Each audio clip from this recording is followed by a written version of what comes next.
माझ्यासारखाच दिसणारा, त्या मुलांशी गप्पा मारणारा, तोही माझ्यासारखाच इथला गाईड आहे. तो काय सांगतोय ते लक्ष देऊन ऐक. तो सांगतोय की हे झाड जवळपास 5,000 वर्षापूर्वीचे आहे. माझ्या कवितेला कुठल्याच कवितेला नाव नाही आहे, कारण की मलाही बहुतेक अजून माझं नाव सापडलं नाही.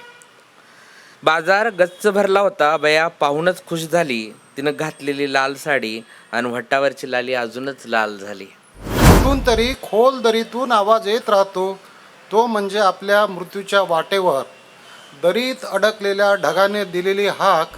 सांग कवड्या सांग, वेताळांना सांग, सांगतच रहा. गात नाही गाणी कुणी, कुणी नाचतच नाही, टेक्नॉलॉजीचा उपयोग कुणी करतच नाही. बायांच्या उभार स्तनांना चिकटत होती हजारभर बोटं फेसलेस गर्दीची. अगदी तेव्हाच भिंतीवर रंगवत होतं कुणीतरी गमावलेली मर्दानगी वापस मिळवायच्या जाहिराती अनअपोलोजेटिक. जसल ठक्कर यांनी हा शो रायझोम नावाचा शो या म्युझियममध्ये 15 भारतामधल्या वेगवेगळ्या आर्टिस्टना निमंत्रित करून हा राष्ट्रीय शो तयार केला. आणि त्या राष्ट्रीय शोमध्ये आम्ही सगळे आहोत, 15 लोक आम्ही आहोत. आमची विविध प्रकारची कलाकृती या ठिकाणी मांडण्यात आलेली आहे म्युझियममध्ये. हा पहिलाच प्रयोग होता. आणि रायझोमचा बेसिक आयडिया जी आहे, जी बेसिक कल्पना आहे ती इकॉलॉजी संदर्भामध्ये होती. आणि त्यामुळे इकॉलॉजी भवताल असा विषय घेऊन व्यापक काहीतरी करावं असं त्यांच्या मनात होतं. आणि त्यांच्या मनामध्ये असे होते की मराठीमध्ये बरंच लिहिलं जातं, परंतु ते पोचत नाही अनेक वेळा. आणि नवीन जी काही मांडणी मराठीमध्ये होती आहे साहित्याच्या अंगाने, कवितेच्या अंगाने, ती व्हायला पाहिजे. आणि त्यामुळे त्यांनी माझ्यावर ही जबाबदारी टाकली होती की मी हा कवितेचा कार्यक्रम क्युरेट करावा. आणि त्याप्रमाणे मी हे 5 कवी वेगवेगळ्या पद्धतीने आविष्कार करणारे त्यांना निमंत्रित करून हा कार्यक्रम केला.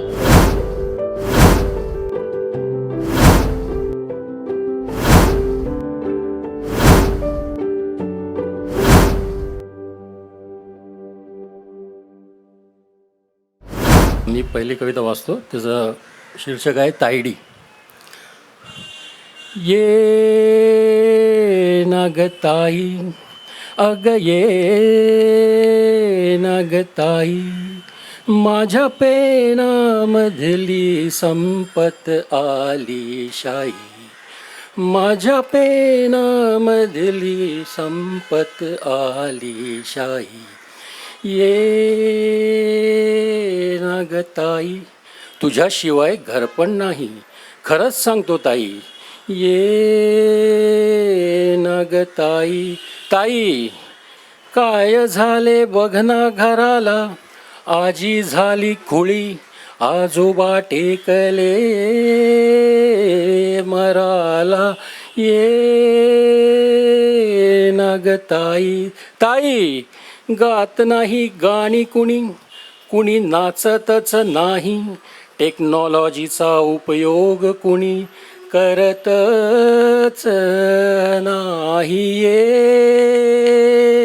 नागताई, ताई बाबा पाहत बसतात डिकन्स्ट्रक्शनच्या साईट्स, आईने सोडून दिला समाजवाद, आजोबांना वेपरवेवचा नाद. ये नागताई, ताई खूप काही आहे ताई, तू येच ना ग आता ताई.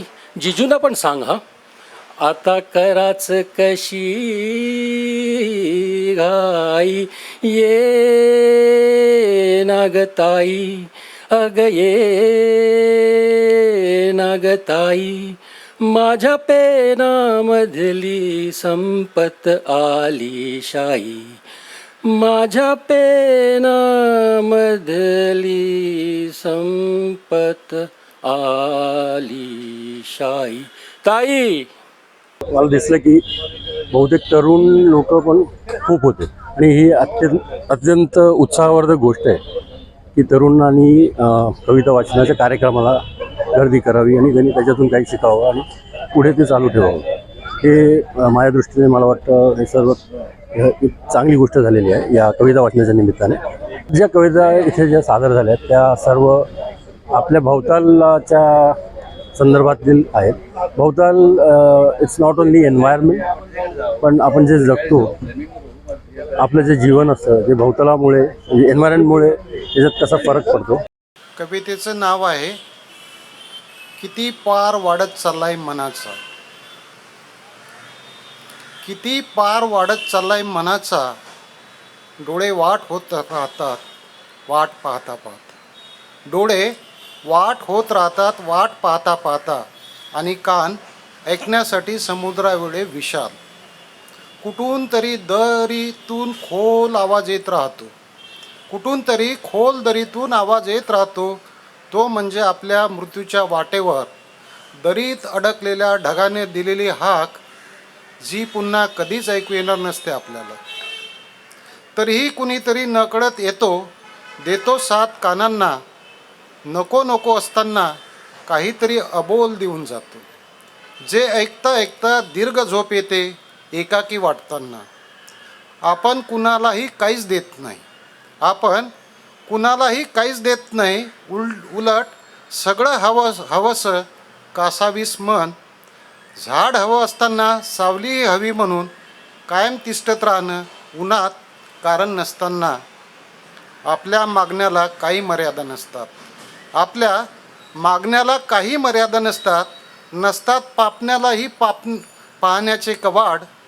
मागणं जणू मनात कोंडून ठेवलेल्या आदिम पशूच्या चिरंतन भुकेचं पाताळ घर.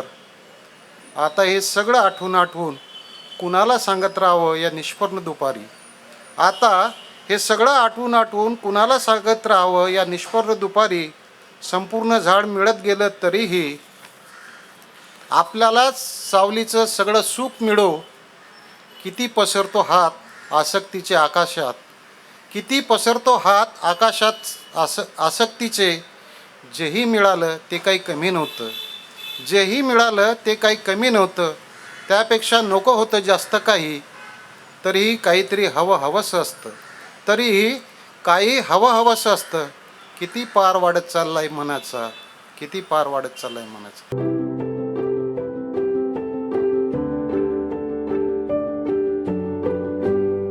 माझ्या कवितेला कुठल्याच कवितेला नाव नाही आहे, कारण की मलाही बहुतेक अजून माझं नाव सापडलं नाही. बाजार गच्च भरला होता. बाजार गच्च भरला होता. बया पाहूनच खुश झाली. तिनं घातलेली लाल साडी आणि भट्टावरची लाली अजूनच लाल झाली. पाराजवळच्या देवळात हात जोडलं तिनं. साडीची मिरी उलशिकवर खोचली आणि कंबरचा पदर खोचून बाजार मागायला सुरुवात केली. 3 टाळ्या वाजविल्या आणि समद्या बाजारातली गर्दी झोपेतून दचकून उठावं तशी गोंधळून गेली. पहिल्याच भाजीवाल्याच्या दुकानात समद्या भाजायला हात लावून धंद्या पाण्याला बरकत येऊ तुझ्या असं म्हणून आशीर्वाद दिला. 2 रुपये देता देता दुकानदार म्हणाला, अक्का भेंडी खपना झाली, जरा हात लाव की, तू हातले धार्जिन होतो बघ. तिनं हात लावला, 2 रुपये घेतले आणि बोहणी केली. कुणाला माय, मावशी, आत्या, तर कुणाला दादा, भाऊजी, रावसाहेब असं म्हणत तिचं चालू होतं मागायचं. लगट करू पाहणारे, खौट बोलणारे, आशीर्वाद मागणारे आणि मालाला हात लाव म्हणून तिच्या छातीवर नजर टाकणारे समद्यांची आता तिला सवय झाली होती. असंच मागता मागता ती त्याच्यासमोर गेली. दे र दाद्या म्हणून हात पुढं केला. दाद्या म्हणे, भोसडीच्या कशाचे पैसे, तुझ्या बापाची ठेव आहे का? कानावर शिवी पडताच बया मात्र सटकून गेली. ऐ शेण खाणार भाड्या, तुझ्याकडं नाही तर तुझ्या 7 पिढीकडं मै ठेव आहे. तुझ्याच पिढीजात बापांनी जमीन काम जेव्हा वाटून घेतलं ना, तेव्हा अंधारातल्या गरजांसाठी, हसण्यासाठी माझ्या हातात टाळी आणि पायात घुंगरं बांधली. तसा बुवा रागानं उठला आणि दांड्याखाली धुवून काढली. ती पण विवस्त्र झाली. बाजार समजा गोळा झाला. पोरं फोटो काढायला लागली. मार भाड्या मार, वाटोळं होत तुझं, एकदाची मारून टाक निगरगटाच्या पोटच्या. ती तशीच नागवी रडत निघाली. तिच्या रडण्याला कोण खातंय. लोकांनी व्हॉट्सअपसाठी क्लिप आणि तृतीयपंथीयांचा बाजारात लोकांना त्रास, अशी पत्रकारांना बातमी मिळाली. कुठल्या तरी प्रदर्शनामध्ये साहित्यही सोबत असणं हा तर थोडा दुर्मिळ योगायोग आहे. त्यातही मराठी साहित्य हा अजून दुग्ध शर्करा योग आहे मला असं वाटतं. आणि आज त्या निमित्ताने इथे सहभागी होत आले याचं म्हणजे फार आनंद आहे. महत्त्वाचं म्हणजे एवढे महाराष्ट्रातले महत्त्वाचे कवी होते ज्यांच्यामध्ये मला बसता आलं, त्यांच्यासमोर स्वतःची कविता सादर करता आली. ऐकायला जो प्रेक्षक होता तोही फार साहित्य क्षेत्रातलं नावाजलेली लोक इथे उपस्थित होती. माझ्यासाठी हा अनुभव नवीन, आनंद देणारा आणि महत्त्वाचा होता. कवितेचं नाव आहे शापच आहे आपल्याला सांगत राहण्याचा. सांग सांग कवड्या सांग, वेताळांना सांग, सांगतच रहा, नाहीतर सुटका नाही तुझी. बघ वाजलेत बघ कितीतरी, इन्फानाईट पसरलाय धर्माचा जहर. गल्ली बाहेर सर्वत्र दबा धरून बसलेत धर्मपुरुष. मनातल्या मनात तरी टाकू त्यांना चिरडून, मिळून सर्वजण. काळोखभर नुसता उरू दे कापर. सडून गेलेल्या गोष्टीत, कोंड्याच्या कोंडीत सापडलेल्या, काळोखात लख न दिसणाऱ्या गर्दीला रस्ता दाखवणं कामच आहे कवीचं. सांगू का काय म्हणतोस, ऐकून सुद्धा न ऐकणाऱ्यांना सांगतच राहायलाच पाहिजे सांगत. मुक्या बहिऱ्या आंधळ्या गुरांसारख्या भक्तांना राहायलाच पाहिजे सांगत. झापडं उघडेपर्यंत कधीतरी कामाला येईल सांगणं. आणि आपल्याशिवाय आहेच कोण सांगत राहायला. सत्याची धूळ उडू दे धुरळा. बहिऱ्यांना डोळे येऊ देत, आंधळ्यांना कान येऊ देत.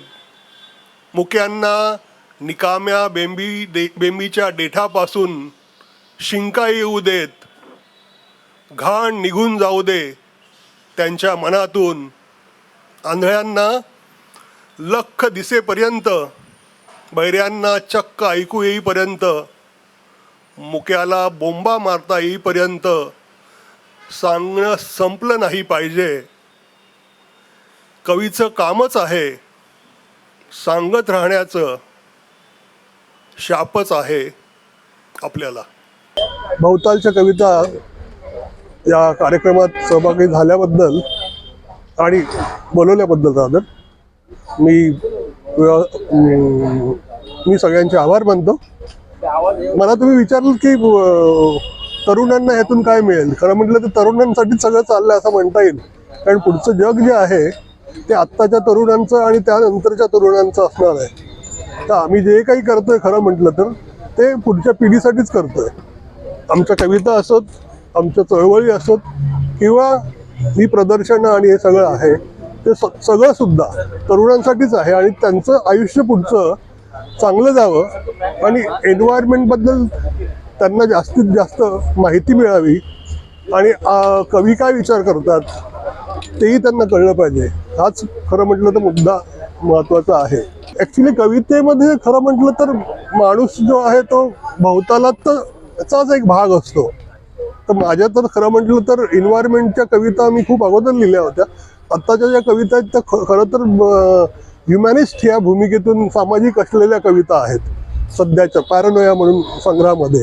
तर खरं म्हटलं तर हा भोवताल समजून घ्यायला कविता जितकी महत्त्वाची आहे, कारण त्यातून ते बारकावे आणि काही ज्या गोष्टी असतात आर्टिस्टिक असं आर्ट म्हणून ते जर जगता आलं आणि ते जर वाचता आलं आणि समजता आलं तर ते जास्त चांगलं आहे जगण्यासाठी. खरं म्हटलं तर म्हणूनच आर्ट जगण्यासाठी महत्त्वाची असते. या शहराच्या समुद्र सपाटीपासून लाखभर फूटवर आबाद राहिली बसी बसाई बस्ती अतृप्त डिझायर्सची. या शहराच्या समुद्र सपाटीपासून लाखभर फूटवर आबाद राहिली बसी बसाई बस्ती अतृप्त डिझायर्सची. बायांच्या उभार स्तनांना चिकटत होती हजारभर बोटं फेसलेस गर्दीची. तेव्हा अगदी तेव्हाच बायांच्या उभार स्तनांना चिकटत होती हजारभर बोटं फेसलेस गर्दीची. तेव्हा अगदी तेव्हाच भिंतीवर रंगवत होतं कुणीतरी गमावलेली मर्दानगी वापस मिळवायच्या जाहिराती अनअपोलोजेटिक. 12:55 विरार फास्ट, सामान के डिब्बे में वाचत बसले यूपी बिहाऱ्यांचे रज्जगे डोळे. 12:55 विरार फास्ट, सामान के डिब्बे में वाचत बसले यूपी बिहाऱ्यांचे रज्जगे डोळे. डोळ्यात सापडले जीर्ण नवे नकाशे बेरोजगार गावांचे, राम भरोसे नावांचे. नाहीच करता आला माइंड गाड़ी और पायदान के बीच का क्रूशियल गैप. नाहीच करता आला माइंड गाड़ी और पायदान के बीच का क्रूशियल गॅप. पाय निसटला पोचले मोहाच्या सप्तपाताळात. रातभर रंगली गुलबकावलीची दास्तान. रातभर रंगली गुलबकावलीची दास्तान, पुरी होण्याआधीच किस्सा गोचा लागला डोळा. रातभर रंगली गुलबकावलीची दास्तान, पुरी होण्याआधीच किस्सा गोचा लागला डोळा. फ्लुइड जिंदगी वाहत राहिली, रिजिड दुनिया पाहत राहिली. जेसल ठक्करांनी संजीव खांडेकरांनी आयोजित केलेलं हे रायझोम अंतर्गत काव्यवाचन होतं. तर या काव्यवाचनामध्ये खरं तर मी माझी कविता जी मला नव्यानेच या पद्धतीची, या भाषेतली, या रंगरूपाची जी कविता सुचायली आहे ती 2 कविता मी सादर केल्या. आणि हे सगळे सोबतचे कवी हे माझे खूप आवडते कवी आहेत, ज्यांचा कळत नकळत सतत माझ्यावर प्रभाव असत आलेला आहे. ह्या सगळ्यांसोबत कविता वाचणं हे खरोखर माझ्यासाठी खूप खास होतं. It was quite an exclusive experience for me. आणि एकूणच कवितेविषयी, लिहिण्याविषयी बोलायचं तर मला वाटतं की आत्ताचा जो सगळा केओटिक काळ आहे तो इतका मल्टी लेयर्ड आणि कॉम्प्लेक्स पद्धतीचा आहे, तर तो जमेल तितका पकडणं आणि त्याच्याविषयी व्यक्त होणं हे चॅलेंज आहे. आणि ते कितपत मला माझ्या कवितेला पेलतंय माहिती नाही, पण ते जितकं केवढं पेलतंय, झेपतंय ते मी इथं कवितेच्या रूपात सादर केलं सगळ्यांसमोर. आणि सगळ्यांनी ते रिसीव केलं चांगल्या पद्धतीने, तर छान वाटतं मला. जे काही आहे ते सगळं तूच आहेस अविनाशी असं समजून सगळं काही प्यायला निघालो होतो. तुझ्या देहातून नदी वाहत होती नि डोळ्यातून पूर वाहत होता प्रेमाचा. कल्लोळ एवढा होता सभोवती की मलाच आवाज ऐकू आला नाही. समुद्र म्हणजे सगळ्या नद्यांचं दयाशील अंतकरण आणि आकाशाची खोल खाई म्हणजे स्वप्नांची बाग. किती भुरळ पडली होती माझ्या पोपटी मनाला, किती भुरळ पडली होती माझ्या पोपटी मनाला. हे रस्ते असे निघून जातात घरातून परतून न येण्याच्या बोलीवर. सगळ्या फुलांनी बहरून सगळीकडे सुगंधित करावा असं म्हणतं, तर माझ्या स्वप्नांची थडगी उभारले गेले सर्वत्र. माझे हात चिमुकले, काहीच घेता आलं नाही भरभरून. तुला भरभरून द्यायचं होतं पण मला काहीच देता आलं नाही. रिकाम्या हातानं परतून यावं भरल्या नंदनवनातून, तसा परतून आलोय जिथं हरवली होती माझी कोवळी स्वप्न. वाऱ्याला हाक मारू की पृथ्वीची याचना करू, वाऱ्याला हाक मारू की पृथ्वीची याचना करू, की दगडाला पाठीवर वाहत नेऊन ठेवू ढगांच्या पर्वतात. डोळ्यात काळानं काळोखाचं जाळं विणून टाकलंय आणि काळजात काटेरी बन उगवलं. ध्यानीमनी नसताना भूगर्भात भूकंपाचे हादरे बसतायत. पाखरं सैरभैर होऊन परागंदा होत चालली आहेत. जेही पाहिलं त्याची पडछाया स्मृतीपटलावर पडली आहे उलटी. आणि जे काही बोललो ते कुणालाच ऐकू गेलं नाही. ऐकलं तेही किरकोळ, ज्यानं दरवाजेच उघडले नाही कुणाचेही. या झोपेच्या अंतिम प्रहारापाशी मी पडून आहे, या झोपेच्या अंतिम प्रहारापाशी मी पडून आहे. हातात पृथ्वीगोल घेऊन फुलांची आर्जव करतो आहे. की सूर्यकुळाचं फूल रुजू दे आकाशातल्या जमिनीत, बरसू दे पाऊस सुकत चाललेल्या सरोवरात. पाहू दे डोळ्यांना जे जे पाहायचं राहून गेलं ते दृश्य अदृश्य. द्वैत अद्वैताच्या कोड्यात नको अडकून पडू दे मन सगळ्यांचं. ज्याला जे हवंय ते मिळू दे, उघडू दे सगळी दारं. कुणाच्यात अतृप्त इच्छा उरता कामा नये मरणाआधी.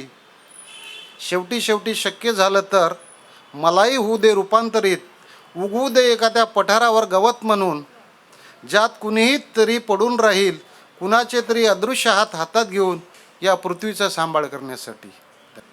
या कवितेचं नाव आहे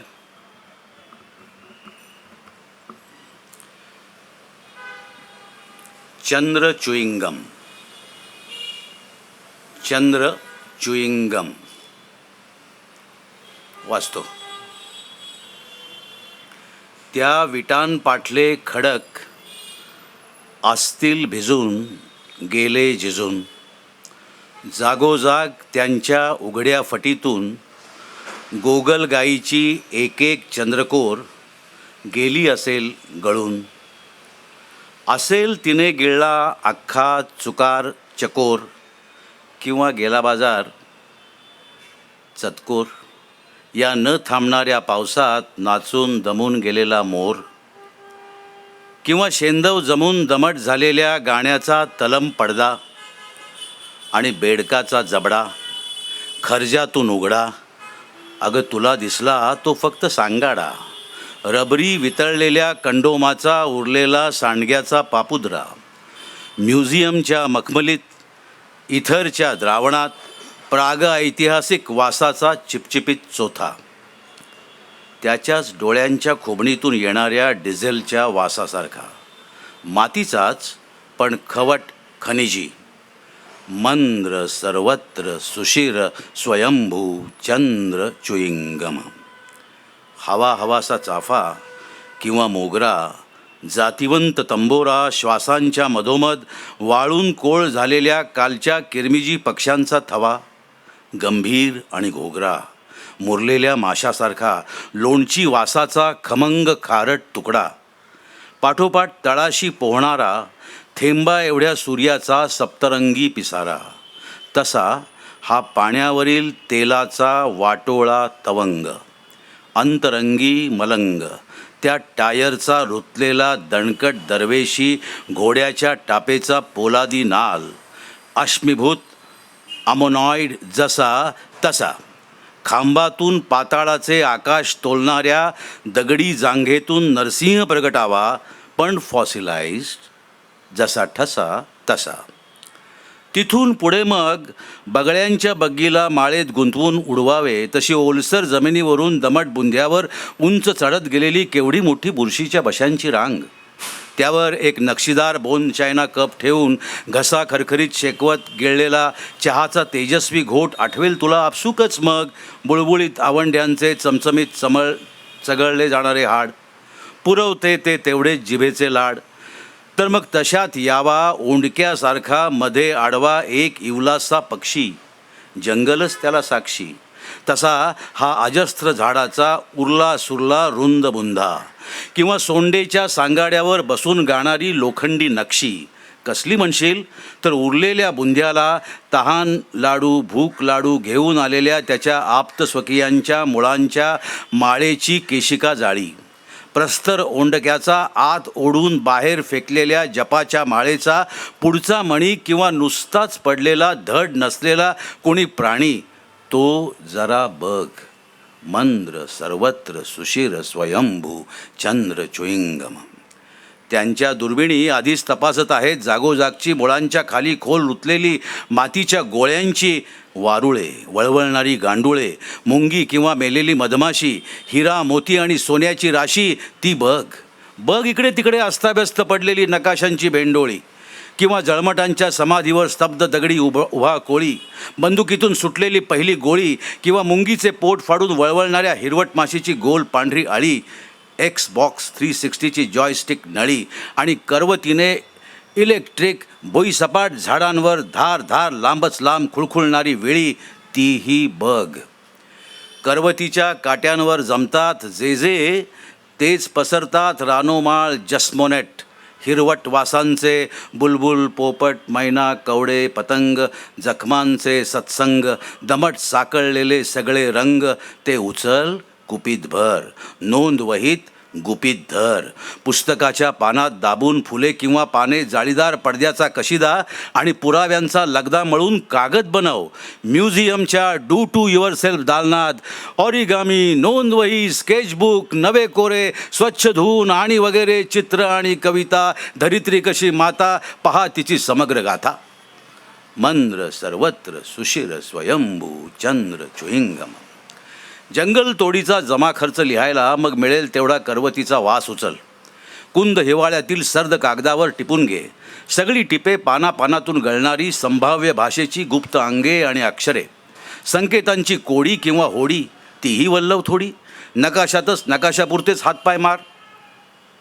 नकाशातील स्पष्ट नद्या, सुप्त नद्या, गुप्त नद्या, अस्पष्ट आणि अद्भुत नद्या, कल्पित किंवा अकल्पित नद्या, त्यांचे वाहणारे, वाहिलेले, सुकलेले, सुकवलेले, वळलेले, वळवलेले, बांध घातलेले प्रवाह, प्रपात, धबधबे आणि गाळाने भरलेली पात्रे, ती बघ. चुरगाळ नकाशे, नद्यांना तोड, मोड, जोड, बाटलीत भर, बादलीत भर, सडे घाल, तलाव ताल, कुस्कर छान, नदीचे गाल. पीळ कान मोड मान नदीला दाखवत सूर्याची पिल्ले सेल्फी काढ. गाळा सकट नदी फुगव, नदीचा फुगा उंच उडव. खाली राहिलेल्या वाळवंटात शोध हाडे पूर्वजांची, वळवळणाऱ्या सुरवंटांची, इच्छा खाऊन घोंगावणाऱ्या घुंगुरट्यांची, मॅगोटमधील इच्छारूपी माशीच्या मादीची, मरून पडलेल्या नदीच्या फुटलेल्या फुग्याची, एका जीर्ण विस्तीर्ण पापुद्र्याची, ती बघ. बघ बघ एवढ्या साऱ्या पसाऱ्यातून नेमका झरा कोठून वाहतो. आणि सरळ मुद्द्यावरच यायचं झालं ना, तर तेलाचा वास कोणत्या झाडाच्या अबलक फुलांना येतो याची गणित मांडणारे घरंगळलेले ते हजारो दगड बघ. दगड, धोटे, पत्थर, पोटे, धोंडे, बाण, शाळीग्राम, सुपाऱ्या आणि दगडी लिंगे, शीतळेच्या शिळा, केशवाचा माथी टिळा, इडा पिंगळामध्ये सुषमना, तसे मांडलेले तर काही विस्कटलेले, कापलेले ताशीव तर काही कोरलेले ठाशीव, सांबर शिंगी, कुळकुळीत संगम रवरी, स्फटिकी पखरण तारांगणांचे जणू फुटले झुंबर, तसे सांडलेले आकाशातील दगड. किंवा म्हणा वीरगळ, तेलाच्या खाणीसाठी, सोन्याच्या शोधासाठी, कुणाच्या रिफायनरीसाठी, चांदी, रुपे, पितळ, तांबे, लोखंडाच्या मेरूसाठी, मिठाला जागून रेशमाच्या गाठीसाठी, सुतावरून स्वर्गासाठी, मसाल्याच्या गोणीसाठी, हा दगडावरचा दगडी ओघळ अविरत टपटप पानगळ. तशी ही विरगळ, तशी ही वीरगळ. ती जिथे विरगळते आणि विरून जाते तिथे तिथे बघ. तिथे तिथे तुंबलेले दगडांचे एक एक तळे बघ. जीर्ण दगडी खुडूक डोळ्यात खडकांवर वाढणारे सगळे शेवाळे, तेही बघ. शेवाळे शेवाळे शेवाळे, हिरवे निळे काळे शेवाळे, सावळे निसरडे पिवळे पांढुरके पंचकल्याणी घट्ट शेवाळे. शेवाळ्यात गुंडाळून आणलेला हा मासा बघ, ताजा आणि फडफडीत. सताड उघडे पण कुठेच न पाहणारे त्याचे डोळे, मंद श्वास, मध्येच हलणारी शेपटी, फुगलेले थरथरणारे कल्ले. तडफड नव्हे, नुसतीच फडफड. फडफडीत मासा, शेवाळी मफलरमध्ये गुंडाळलेला मासा, एकमेव म्हणून किमती, या प्रजातीचा शेवटचा नर. आता उरेल ते या सिरिंजमधील त्याचे रेत, बाकी सगळे प्रेत म्हणून अनडेड. मरावे परी कीर्तिरूपी उरावे, असे तर ते तसे. तसा त्याचा निवलेला पण शिजवल्याने वटारलेला सताड वाटोळा, उघडा डोळा, डेड की अनडेड काही असो, तर तो काय पाहत असेल ते सगळे तू बघ. त्याचा कल्ला दाबून बघ, बाहेर पडणारे चिकट पांढरे पाणी पाहून बघ, फडफडीत बघ. फडफडीत जगण्याची जेवढी म्हणून लांब उडी असेल, उंच उडी असेल, तेवढी सगळी लांब रुंद उंच उडी मारून बघ. पाण्याबाहेर काढताना त्या शेवटच्या माशाने जेवढी म्हणून मारली किंकाळी, तेवढी सगळी जीवाच्या आकांताने मारून त्याला जे जे दिसले ते ते बघ.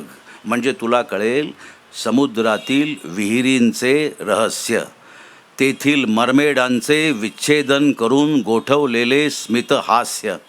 अनडेड म्हणून वॉन्टेड, फ्रेशली फ्रीज्ड, मंद्र सर्वत्र, सुशिर स्वयंभू, चंद्र च्युइंगम. आता इथे एक लांब लचक पॉज घे. दीर्घ श्वास, मग लांब उच्छ्वास. Mindful, wonderful. तर त्या मरमेडच्या फ्रेशली फ्रीज्ड हसण्याची फ्रेम त्या तिथे लावली आहे, जिथे सगळी गर्दी आहे ना, तिथेच म्युझियमच्या सर्वात मोठ्या दालनात. दिसली तुला? टाचा उंच करून बघ, मग दिसेल तुला. फ्रेमच्या बाहेर एक फ्रेम, तिला काटेरी तारांचे कुंपण, त्यातून खेळणारा विजेचा प्रवाह, त्या बाहेर चित्र विचित्र मुखवटे घातलेल्या सुरक्षा रक्षकांची फौज, बाउन्सर्स, आणि त्या बाहेर ती तोबा गर्दी, ती बघ.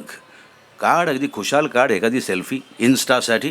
गोठवलेल्या स्मितहास्याच्या फ्रेमसमोर उभी राहून तसेच हसून खिदळून हात उंचावून किंवा कोणाच्या गळ्यात अडकवून काढून घे सेल्फी.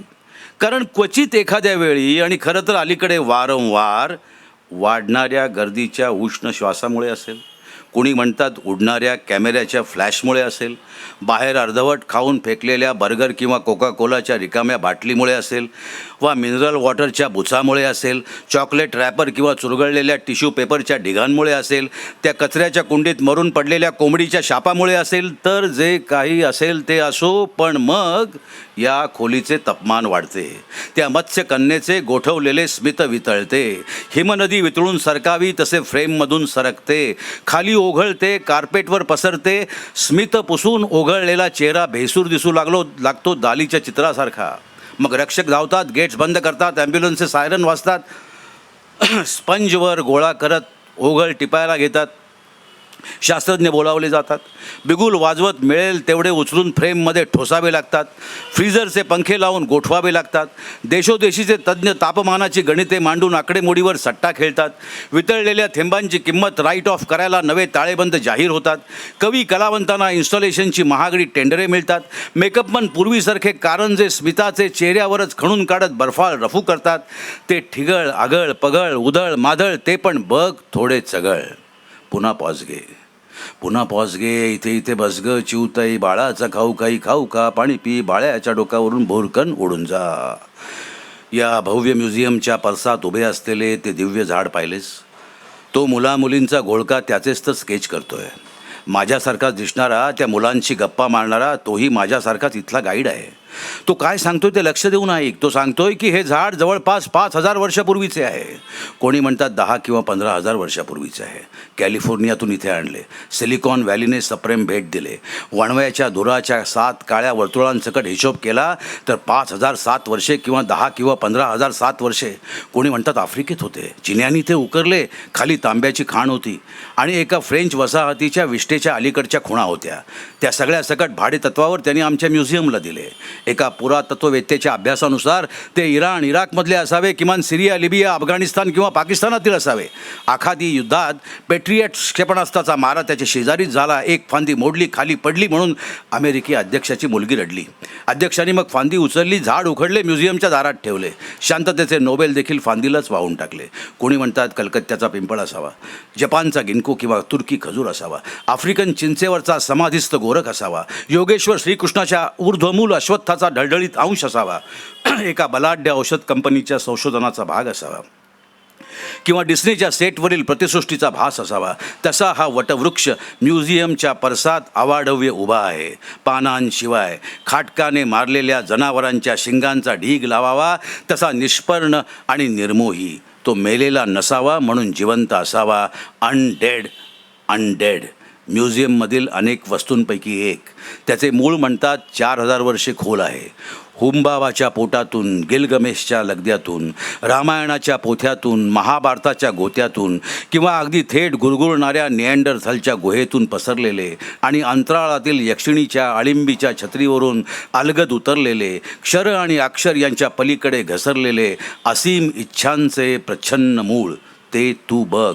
म्युझियमची दारे बंद होण्यापूर्वी बघ. त्याच्या बुंध्यातील काळपट मातकट वर्तुळे किंवा इतिहासाच्या आतड्यांचे अवजड वेटोळे, किडामुंगी आळ्यांच्या पूर्वजांच्या अवशेषांची अनाहत लक्तरे, कुंभारणीची घरे आणि पांढुरकी कोशांची आगणीत टरफले, फडफडणारी फटीचटीतून शेकडो प्रस्तर शहरे, वळवळणारी 27-16 सहस्त्र नक्षत्रे ती तू बघ. चिमूट बुंध्यातून दमट गळणारा भुसा निमूटपणे गोळा करणारी गाडी घंटा बघ. काळ्या कृष्णविवरात खोल गेलेला अश्वत्थाचा आक्रसलेला पाय बघ. पायथ्याशीच पुरलेला सोन्याचा हंडा बघ. हंड्याच्या तोंडाशी मेसोपोटियन नाग बघ. झाडाच्या शेंड्यावर फिकट इराणी गरुड बघ. अस्थिपंजर बुद्धाचा जमीन शिवणारा हात बघ. अस्ताव्यस्त फांद्यात भरकटलेले जहाज बघ. शिडांमध्ये पांढरा मरगळलेला वारा बघ. बुंध्यामध्ये सोंड घालून माज गळलेला हत्ती बघ. म्युझियम बंद होण्यापूर्वी बघ. 10,000 वर्षांच्या झाडावर चढून, बिसेलरीचे पाणी पिऊन, प्लास्टिक बॉटल पायात धरून, दात विचकणारी माकडीण किंवा ते म्युझियमवाले म्हणतात तशी शाल भंजिका तर बघच बघ. मंद्र सर्वत्र सुशिर स्वयंभू चंद्र चुईंगम. मला वाटतं पाची कवी जे होते ते सातत्याने लिहिणारे लोक आहेत. त्यातले ऑफकोर्स शर्मिष्ठा सर नवीन मुलगी आहे, परंतु हेमंत दिनकर मन्या हे सातत्याने लिहिणारे लोक आहेत. आणि मराठीमध्ये जे काही मोजके महत्त्वाचे कवी मानले जातात त्याच्यामधले हे आत्ताचे कंटेम्पररी समकालीन कवी आहेत. त्यामुळे मला चिंता नव्हती. त्यांच्या कविता आम्ही सुरुवातीला चर्चाही बऱ्याच केल्या आणि त्याच्यानंतर कोणत्या कविता काय कशा सादर करायच्या याच्याबद्दल पण एक चर्चा झाली होती आणि त्यातून हा कार्यक्रम चांगला झाला असं मला वाटतं. बेसिकली आता उदाहरणार्थ मी वाचली जी कविता ती मी बारसूच्या सगळ्या त्या आंदोलनाला आणि त्या तिथे निर्माण झालेल्या परिस्थितीला आणि त्यातून येणाऱ्या परिस्थितीला अशीच ती अर्पित केलेली कविता होती. मराठीमध्ये डिझेल, फॉसिल फ्युएल, ऑइलचे सगळे प्रश्न, तेलाच्या संदर्भातले प्रश्न, इंडस्ट्रीमधून निर्माण होणारे प्रश्न, बिग कॅपिटल किंवा बड्या भांडवलदारांनी निर्माण केलेले प्रश्न आणि त्यातून इकॉलॉजीचे जे प्रश्न तयार होतात त्या प्रश्नांविषयी फारसं काही लिहिलं जात नाही. म्हणून मी माझी ही दीर्घ कविता वाचली. मी सातत्याने या विषयावरती लिहित आलेलो आहे. माझ्या कवितांमधून, लेखांमधून आणि माझ्या कलाकृतींमधून मुख्यतः एन्व्हायरमेंट हा अतिशय महत्त्वाचा भाग राहिलेला आहे. त्यामुळे मला असं वाटतं की हे सगळं जे आहे ते नव्या जगासाठीच आहे. नव्या जगातल्या सगळ्याच तरुणांचं आयुष्य जर सुखी व्हायचं असेल तर आज अशी परिस्थिती आहे की आज अनेक माझ्या तरुण मित्रांना जी 20-25मध्ये आहेत, 30-35मध्ये आहेत, त्यांना क्लायमेट एन्झायटी ही भयंकर मोठ्या प्रमाणावरती सतावत असते. आणि अनेक एन्झायटी आपण पाहिलेल्या आहेत, अनेक डिप्रेशन्स आपण पाहिलेले आहेत. तर आता ब्रेक व्हायला म्हणून एन्झायटी येत नाही किंवा नोकरी मिळत नाही म्हणून एन्झायटी येते, हा भाग वेगळा. परंतु त्याहीपेक्षा मोठा आता एक समाजामध्ये वावरणारी गोष्ट आहे ती म्हणजे क्लायमेट एन्झायटी आणि ती अनेक तरुण मुलामुलींमध्ये प्रचंड आहे. त्यामुळे मला असं वाटतं की या प्रकारचे लेखन, या प्रकारच्या कला आणि आर्ट आणि पोएट्री, लिटरेचर याच्यामधूनच उत्तरं सापडू शकतील, आपल्याला मिळू शकतील. आणि म्हणून मला वाटतं की हा सगळाच प्रयत्न एका अर्थाने एका मोठ्या प्रयत्नाचा भाग आहे. आम्ही या सगळ्या अँथ्रोपोसिनला म्हणून अँथ्रोपोसिन म्हणत नाही, हा कॅपिटलोसिन बड्या भांडवलदारांनी निर्माण केलेला प्रश्न आहे असंच आम्ही म्हणतो आणि त्यातूनच हे सगळं तयार होतं. त्याचा उपयोग निश्चितपणे तरुण पिढीला होईल, आमच्याबरोबर आमच्या वयाचे जे लोक आहेत त्यांनाही होईल आणि येणाऱ्या काळामध्ये आपल्याला बरेच असे लेखक, कवी, आर्टिस्ट, म्युझिशियन्स दिसतील की जे या सगळ्या महत्त्वाच्या प्रश्नांवरती लिहित आहेत, बोलत आहेत, कामं करत आहेत. मला वाटतं दोन गोष्टी होतील. एक म्हणजे की या निमित्ताने ज्या चर्चा होतील तयार त्या एन्व्हायरमेंटच्या संदर्भातल्या नुसत्या होणार नाहीत. निसर्ग नुसतं आपलं झाडं लावा, झाडं जगवा एवढ्यापुरता मर्यादित नसतो किंवा प्लास्टिकच्या बाटल्या फेकू नका एवढ्यापुरता मर्यादित नसतो. तर त्याही पलीकडे हा जो भांडवलाचा आणि भांडवलांनी नष्ट करत गेलेल्या निसर्ग संपत्तीचा जो प्रश्न आहे त्या प्रश्नावरती लोकांना एकत्र करण्याची आज अत्यंत गरज आहे. आणि विशेषतः अलीकडचा जो नवश्रीमंत मध्यमवर्ग आहे त्याला कशाचीच पडलेली नाही आहे. भंपक पद्धतीने तो वावरतो आणि वागतो आणि या सगळ्या भांडवली चकचकीमध्ये, कन्झ्युमरिझमच्या जाळ्यामध्ये तो सापडलेला आहे. त्यामुळे समाजाला आणि विचार करणाऱ्या माणसाला आणि संवेदनाशील असलेल्या तरुणाईला या प्रश्नांकडे, या प्रश्नांच्या चर्चेकडे आकृष्ट करणे हे साहित्याचं, कलेचं, संगीताचं आत्ता काम आहे असं मला वाटतं.